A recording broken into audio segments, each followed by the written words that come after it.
வணக்கம். சுடர் மீடியா தமிழ் சேனலுக்கு வரவேற்கிறோம். தாவேகாவோட தலைவரும் நடிகருமான விஜய், அவங்களோட மனைவி அவர் மேல விவாகரத்து வழக்கு தொடர்ந்திருந்தாங்க அப்படிங்கிற தகவல் அண்மையில வெளியாச்சு. அதுல அவங்க சொல்லியிருந்த விஷயம், தன்னோட கணவருக்கும் ஒரு நடிகைக்கும் அந்த திருமணத்தை மீறிய ஒரு தொடர்பு இருக்குது. நான் எனக்கு அழுத்தம் தரப்பட்டா அவங்க யாருங்கிறதையும் நான் சொல்லுவேன் அப்படின்னதோட இல்லாம, இந்த மாதிரி இத்தனை வருஷமா என்னை இவ்வளோலாம் அவர் கஷ்டப்படுத்தினாரு, எனக்கு பொருளாதார தடை விதிச்சாரு, அதாவது திருமண வாழ்க்கை அந்த உறவு கூட எனக்கு அவர் மறுத்தாரு, இந்த மாதிரி நிறைய விஷயங்களை சொல்லியிருந்தாங்க. அப்புறம் அவங்களோட குழந்தைகளோட மனநிலை அதனால பாதிக்குது. அந்த நடிகை தான் புருஷன் கூட இருக்கிற புகைப்படத்தெல்லாம் அவங்க வெளியிடுறாங்க, அதனால குழந்தைகளுக்கு கூட அது பெரிய அவமானத்தை உண்டாக்குது. அந்த நடிகை அந்த மாதிரி புகைப்படத்தை வெளியிட வேணாம்னு கூட அவர் தடுக்கல. இப்படியெல்லாம் நிறைய விஷயங்களை சொல்லியிருந்தாங்க. அது குடும்ப வன்முறை, அவங்க எவ்வளவுலாம் பாதிக்கப்பட்டிருக்காங்க அப்படிங்கிறத. அதுக்கப்புறமா விஜய் தரப்புல இருந்து அதுக்கான எந்த விளக்கமும் தரப்படல. ஆனா நேத்து புதுசா ஒரு விளக்கம் கொடுத்தாங்க. சொல்லாம சொல்றது அப்படின்னு சொல்லுவாங்க இல்லையா, அந்த மாதிரி ஒண்ணு கொடுத்தாங்க. அது என்னன்னா, முந்தா நாள் தஞ்சாவூர்ல நடந்த நிர்வாகிகள் கூட்டத்துல விஜய் பேசிட்டு வந்தாரு. வந்ததுக்கு அப்புறமா நேத்து இங்க சென்னையில ஒரு திரைப்பட தயாரிப்பாளர் குடும்பத்தோட திருமணம் நடந்தது. அந்த திருமணத்துக்கு விஜய் த்ரிஷாவோட ஒரே கார்ல ஒரே விதமான உடை அணிஞ்சுக்கிட்டு 2 பேரும் புருஷன் பொண்டாட்டி மாதிரி ஜோடியா வந்தாங்க அப்படிங்கிறது தான். இது என்னத்த சொல்ல வர்றாரு அவர் அப்படின்னா, அதாவது நீ என்ன வெளியிடுறது, அவங்க யாரு, நடிகை யாருன்னு நீ என்ன சொல்றது, நாங்களே சொல்லிப்போம், நாங்களே காமிச்சுப்போம் அப்படிங்கிற மாதிரி. அந்த த்ரிஷா, அதாவது ஏற்கனவே அவங்க உன் புருஷன் கூட இருந்த புகைப்படத்தை தானே இவ்வளவு நாள் வெளியிட்டேன், இப்போ உன் புருஷனையே நான் வெளில கூட்டிட்டு போறேன் பாரு அப்படிங்கிற மாதிரியான ஒரு அடாவடித்தனம், திமிர்த்தனம், இது வேற என்ன வேணா சொல்லலாம், அயோக்கியத்தனம் அப்படி கூட சொல்லலாம். அந்த மாதிரி அவங்க பண்றாங்க த்ரிஷா. இத ஒரு பொது சமூகம் அப்படிங்கிறவங்க அந்த பாதிக்கப்பட்ட பொண்ணோட மனநிலையில இருந்து இதை பார்க்கணும்.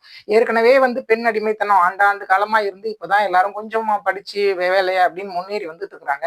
இந்த காலத்திலையும் குடும்ப அமைப்புங்கிறது பெண்களுக்கு இந்த மாதிரி ஒரு அடிமைப்படுத்துற விதமா தான் இருக்குது அப்படிங்கிறத பேச வேண்டியது இந்த ஒரு படித்த அறிவுள்ள சமூகம். ஆனா அதுக்கையும் இன்னும் அதிகமா பேச வேண்டியது யாருன்னு பாத்தீங்கன்னா, ஊடகவியலாளர்கள், அரசியல்ல இயங்குற பெண்கள் அப்படின்னு சொல்லலாம். ஆனா இந்த விஷயத்தை பொறுத்த வரைக்கும் ஊடகவியலாளர்களே நிறைய பெண்கள், அரசியல்ல இயங்குறவங்களும் என்ன சொல்றாங்கன்னா, நாங்க விஜய் ஆதரிக்கிறோம், இதுவும் திமுகவோட சதி, அந்த மாதிரி எல்லாம் பேசுறாங்க. ஒரு தேசிய அளவிலான ஊடகங்கள்ல இருக்கிற பெண்கள் கூட நான் விஜய் ஆதரிக்கிறேன் அப்படின்னு சொல்றாங்க. அந்த மாதிரி நிறைய பேர் விஜயை ஆதரிச்சு, அதாவது ரொம்ப அருமையான பதிலடி கொடுத்தாரு அவரு அப்படிங்கிற மாதிரி எல்லாம் அவரை அந்த நாயக பிம்பத்தை போற்றும் விதமா அவங்க சொல்லிட்டு இருக்கிறாங்க. இதுல அந்த பாதிக்கப்பட்ட பெண்ணோட இடத்துல இருந்து ஏன் இவ்வளவு பேர் யோசிக்கல, சங்கீதாவுக்கு ஆதரவா ஏன் யாருமே பேசல அப்படிங்கிற ஒரு கேள்வி எழுது. அதுக்கு பின்னாடி இருக்கிற அரசியலையும் நம்ம யோசிச்சு பார்க்க வேண்டியிருக்கு.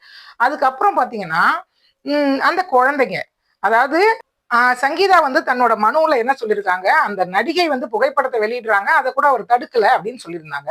இப்ப அவங்க கூப்பிட்டாங்கிறதுக்காக அவர் கூட இவர் வர்றாரு, ஒரு கல்யாணத்துக்கு வர்றாரு அப்படின்னும் போது, அவரு தாம் பெத்த பிள்ளைங்களோட மனநிலையை பத்தி அவங்க எவ்வளவு கஷ்டப்படுவாங்க, இல்ல மத்தவங்க எதிர்க்க சமுதாயத்துல எவ்வளவு அவமானங்களை சந்திப்பாங்க அப்படிங்கிறத பத்தி கூட இவர் யோசிச்சு பார்க்கவே இல்லை அப்படிங்கிறது தெரியுது.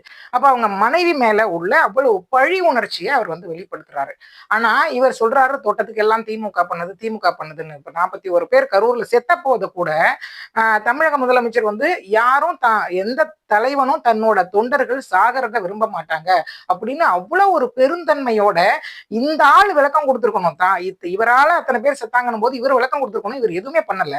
ஆனா முதலமைச்சர் முந்திக்கிட்டு சொல்றாரு, இல்ல யாரும் அவர் திட்டாதீங்க, எந்த தலைவனும் இந்த மாதிரி தான் தொண்டர்கள் சாகிறத விரும்ப மாட்டான் அப்படின்னு சொல்லியுமே கூட, அதுக்கப்புறம் 8 நாள் கழிச்சு இவர் போட்ட வீடியோல என்ன சொல்றாரு, என்ன சிஎம் சார் மிரட்டுறீங்களா, அது நீங்க ஆளை வச்சு கொண்டுட்டு ஏன் மேல பண்றீங்களா அப்படின்னு சொல்லிட்டு அன்னைக்கு பேசியிருந்தாரு. அதுக்கப்புறம் இப்ப சமீபத்துல வேலூர்ல பேசின பார்த்து கூட, ஏன் சார் கரூர்ல அத்தனை பேர் சத்தத்தை தூக்கி ஏன் மேல பழிய போட்டீங்க அப்படின்னு சொல்லி கேட்டாரு. இது எல்லாத்தையுமே பாத்தீங்கன்னா, இப்படி இவங்க மனைவியை எந்த விதத்துல பழி வாங்குறாரோ அந்த விதத்துல ஒரு ஆளும் கட்சி, எல்லா அதிகாரங்களும் பொருந்திய கட்சி பழி வாங்கணும் அப்படின்னா எவ்வளவோ பண்ணிருக்கலாம். பக்கத்து மாநிலமான தெலுங்கானாவுல புஷ்பா பட 2 அந்த வெளியீட்டின் போது அந்த ஒரு திரையரங்குல ஒரு அம்மா இறந்து போயிட்டாங்க. அந்த முதலமைச்சர் உடனடியா அந்த நடிகனை கைது பண்ணாரு. ஒரே ஒரு பெண்மணி செத்ததுக்கே கைது பண்ணாரு. ஆனா இந்த முதலமைச்சர் 41 பேர் செத்த போது கூட இவர் கைது நடவடிக்கை எடுக்கல. ராத்திரியோட ராத்திரியா இவர் போய் எல்லா உதவியும் செஞ்சாரு. அவங்களுக்கு 10 லட்சம் நிதி உதவி கொடுத்தாரு. எல்லாம் பண்ணதோட இல்லாம இந்த நடிகனுக்கு ஆதரவா வீடியோ வேற அவர் வெளியிட்டாரு. அப்படி இருந்துமே இவங்க வந்து என்ன சிஎம் சார் பழி வாங்குறீங்களா அப்படின்னு சொல்லி கேக்குறாங்க.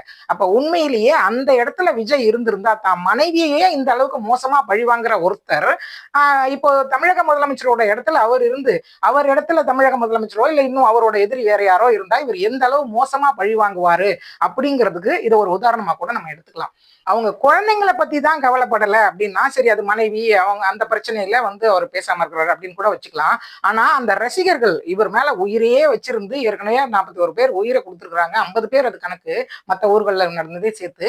இப்ப முந்தா நாள் நடந்த தஞ்சாவூர் கூட்டத்திலையுமே இவரை பார்க்க வந்து ஒரு மாணவன் அந்த அங்க நின்றிருந்த காவல்துறை வாகனத்து மேல மோதி கீழே விழுந்து தலையில அடிபட்டு உயிருக்கு போராடிட்டு இருக்கிறான்.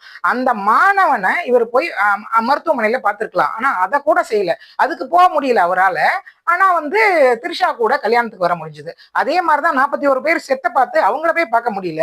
ஆனா மலேசியாவில் அவ்வளவு பிரம்மாண்டமா அவரோட படத்தோட இசை வெளியீட்டு விழாவை வைக்க முடிஞ்சது. இதையெல்லாம் அந்த பிள்ளைங்க அவர் பின்னாடி தெரியுதுங்க பாத்தீங்களா, விசிலடிச்சான் குஞ்சுகள், அவங்க எல்லாம் யோசிச்சு பார்க்கணும். அந்த அளவுக்கு யோசிக்கிறதுக்கு அவங்களுக்கு பக்குவம் இருந்துச்சுன்னா இந்த மாதிரி அவர் பின்னாடி ஓட மாட்டாங்க. முதல்ல அவர் மனைவியை பத்தியோ குழந்தைங்களை பத்தியோ மட்டும் யோசிக்காதவர் கிடையாது. கொஞ்ச நாளைக்கு முன்னாடி அவங்களோட பெற்றோரையும் வந்து அவர் துரத்தி விட்டவர் தான். சில வருஷங்களுக்கு முன்னாடி அவங்க அப்பாவையே அவர் கூட சேர்க்காம விரட்டி விட்டு அவங்க அப்பா வந்து அதை பத்தி புலம்பி நிறைய ஊடகங்கள் பேட்டி கொடுத்ததெல்லாம் கூட அண்மையில கூட வைரல் ஆச்சு, பார்த்துருப்பீங்க. அந்த மாதிரி இப்போ இதே விஷயம் இன்னொரு ஒரு ஜோடிக்கு நடந்தது. அதாவது ஜெயம் ரவி அவங்களோட மனைவி இந்த மாதிரியான குற்றச்சாட்டுகளை எல்லாம் முன் வச்சப்போ ஜெயம் ரவி ரொம்ப நேர்மையா அவர் தரப்பு விளக்கங்களை அவர் எடுத்து சொன்னாரு. ஏன்னா அந்த விஷயத்துல அவங்கதான் வந்து அவங்க மனைவியோட கை ஓங்கி இருந்தது. ஏன்னா அவங்க ஒரு தயாரிப்பாளரோட பொண்ணு அப்படின்னும் போது அவங்க வந்து தன்னை எப்படி எல்லாம் பண்ணாங்க, சுதந்திரமா என்னால பணம் செலவு பண்ண முடியல, என்ன வேலைக்காரங்க முன்னாடி அவமானப்படுத்தினாங்க அப்படின்னு அவர் தரப்பு நியாயங்கள் எல்லாம் எடுத்து சொன்னாரு. ஆனா இந்த விஜய் எதையுமே பண்ணல. இப்போ வரைக்கும் 41 பேர் செத்தப்ப எப்படி வந்து திருச்சி விமான நிலையத்திலோ சென்னை விமான நிலையத்திலோ வாய் திறக்காம அங்க பாதிக்கப்பட்டவங்களை பார்க்காம ஓடி வந்தாரோ அந்த மாதிரி இந்த விஷயத்திலையும் அவர் கள்ள மௌனம் தான் சாதிக்கிறாரு. இப்ப விஜயோட இந்த மோசமான ஒரு அயோக்கியத்தனமான செயலுக்கு ஆதரவு சொல்லி பேசுறவங்க எல்லாருமே அவங்க அந்த இடத்துல நின்று பாதிக்கப்பட்டவங்க இடத்துல நம்ம இருந்திருந்தா என்ன இப்படி பேசுவோமா அப்படின்னு சொல்லி ஒரு நிமிஷம் யோசிச்சு பார்த்தாலே அந்த அவங்களோட வலியை ஓரளவுக்காவது புரிஞ்சுக்க முடியும். ஆனா அது இல்லாம கொஞ்சம் கூட மனசாட்சியே இல்லாம இல்லாட்டி வந்து அவர் மேல உள்ள ரசிக மனப்பான்மையிலையோ இல்ல அவங்க கிட்ட வாங்கின பணம் வாங்குறதுக்காகவோ ஏதோ ஒரு காரணத்துக்காக அவருக்கு வந்து ஆதரிச்சு பேசுறது கொஞ்சம் கூட அறமோ நியாயமோ இல்லாதது.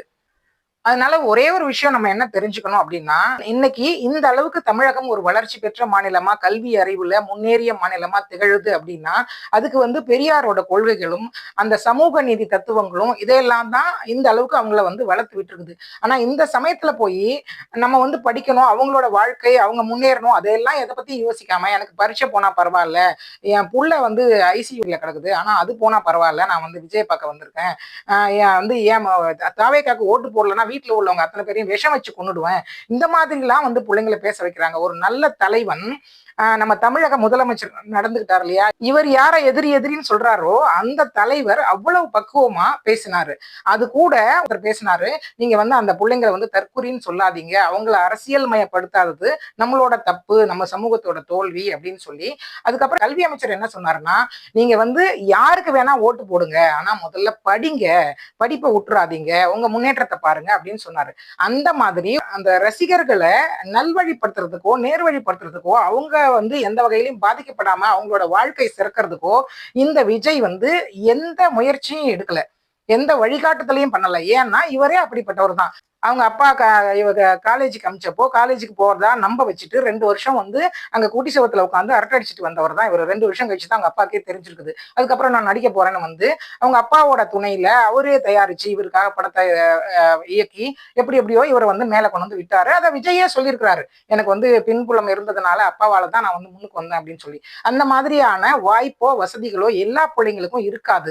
அதனால அந்தந்த பிள்ளைங்க அவங்கவுங்களா யோசிச்சு வந்து பொழைச்சிக்கிட்டா மட்டும்தான் உண்டு. இல்லாட்டி காலம் கடந்து உண்மையை உணர்றதுனால யாருக்கும் எந்த பயனும் இல்லாம போயிடும். நேத்து ஒரு மாணவனை இப்போ உயிருக்கு போராடிட்டு இருக்கிற அந்த மாணவனோட அப்பா வந்து கண்ணீர் மல்க அழாத குறையா சொல்றாரு, நான் வந்து என் சொத்தெல்லாம் வித்தாவது அவனை காப்பாத்தி தானே அவனும் என் புள்ள, அவனை நான் திருத்தணும் இனிமேலாவது அப்படின்னு சொல்லிட்டு 41 பேர் செத்ததுக்கே வராதவன் இப்போ வந்தா பார்க்க போறான் என் பிள்ளைய அப்படின்னு சொல்லி.